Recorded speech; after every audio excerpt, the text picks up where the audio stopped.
Welcome to my new mini blog. আজ চলে গেছিলাম হাওড়া উৎসবে, যেটা হচ্ছে রামরাজাতলার শঙ্কর মঠে। এখানে এন্ট্রি ফি ছিল 10 টাকা। প্রথমে গেট দিয়ে ঢুকতেই দেখলাম একটা 10 টাকা স্টল ছিল, শুধু 10 টাকা না, এখানে 20-30 টাকা বিভিন্ন আইটেম পাওয়া যাচ্ছিল। তারপর একটা খুব সুন্দর দোকান দেখলাম, যেটা হচ্ছে ফ্রিজ ম্যাগনেট, কাস্টমাইজ কি রিং, কাপ, টি শার্ট সবই ছিল।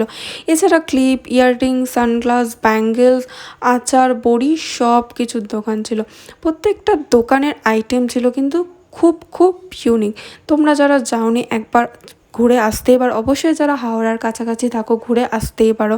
আর মেলা মানে রাইডস তো থাকবেই, তবে এবারে নতুন একটা জিনিস ছিল, যেটা হচ্ছে জলপরি শো আর একটা সুনামি। যদিও এগুলোতে আমি একটা কোথাতেও যাইনি, কারণ এইগুলো আমার খুব একটা পছন্দ হয় না। তারপর ওখানে একটু খাওয়া দাওয়া করে একটু বেশ ভালো টাইম স্পেন্ড করে আস্তে আস্তে বাড়ি চলে আসলাম। আর বেশ কিছু জিনিস ওখান থেকে কিনেছি। তোমরা কারা কারা গেছিলে অবশ্যই কমেন্ট করো, আর আমার চ্যানেলটা ভালো লাগলে সাবস্ক্রাইব করে দিও। টাটা।